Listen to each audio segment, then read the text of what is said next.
स्वागत है आप सबका अपना चैनल एमएस गिल इंफोटेनमेंट में। आज हम आपको श्री गुरु हरगोबिंद साहिब जी और भाई तिलका की साखी सुनाएंगे। भाई तिलका गुरु हरगोबिंद साहिब के समय के सिख थे। वह बहुत मधुर वक्ता और ज्ञानी सिख था। भाई तिलका दृढ़ निश्चयी और शारीरिक रूप से मजबूत थे। वह गढ़शंकर जिला होशियारपुर के निवासी थे।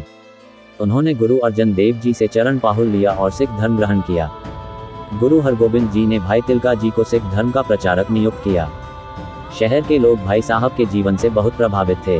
भाई साहब के पास एक बूढ़े जोगी का डेरा था। जैसे जैसे भाई साहिब जी गुरमत का प्रचार कर रहे थे, लोगों के बीच जोगी की मान्यता कम होती जा रही थी।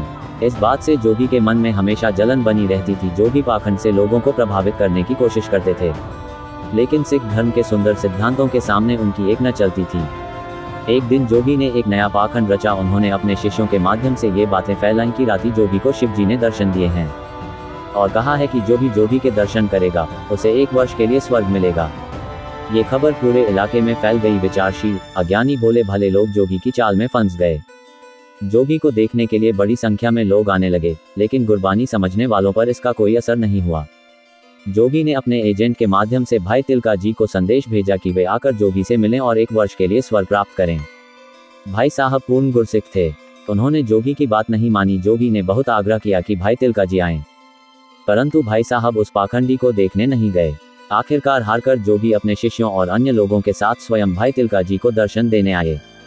जब भाई साहब को पता चला कि जोगी उनकी ओर आ रहा है, तो भाई जी ने सामने का दरवाजा बंद कर दिया। जोगी ने आकर दरवाजा खटखटाया और जोर जोर से कहने लगा, मैं तुम्हारे लिए आया हूँ, मुझे देखो और स्वर्ग पाओ। भाई साहब ने अंदर से उत्तर दिया, मैं दरवाजा नहीं खोलूंगा। मैं तुम्हारे जैसे पाखंडी का शव देखने को तैयार नहीं हूँ। आप लोगों को मार रहे हैं। मैं गुरु का सिख हूँ, मुझे स्वर्ग की जरूरत नहीं है। गुरु के चरणों से हम अनेक स्वर्गों तक पहुँच सकते हैं। यह उत्तर सुनकर जोगी के हृदय को बहुत ठेस पहुंची। जोगी अंदर तक हिल गया। वह सोचने लगा कि वह कैसा सिख है जो गुरु की शिक्षा को स्वर्ग से भी श्रेष्ठ समझता है।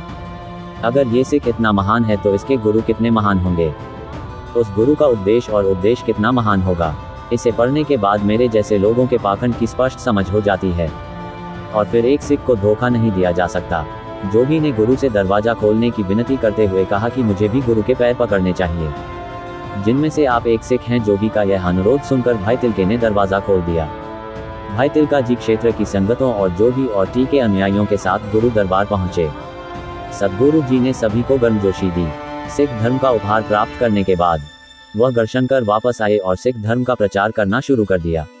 गुरु के सिख स्वर्ग और नर्क के भ्रम में पैदा नहीं होते हैं। ईश्वर की निकटता उसके लिए स्वर्ग है और जन्म और मृत्यु के चक्र में पड़ना नर्क है। गुरु की आज्ञा का पालन करके एक सिख अपने जीवन को सफल बनाता है। अपना कीमती समय निकालकर हमें सुनने के लिए सभी प्रिय मित्रों को धन्यवाद। और अधिक सिख ऐतिहासिक कथा और साखी सुनने के लिए हमारे साथ बने रहें। वाहे गुरु जी दा खालसा, श्री वाहे गुरु जी दी फतेह।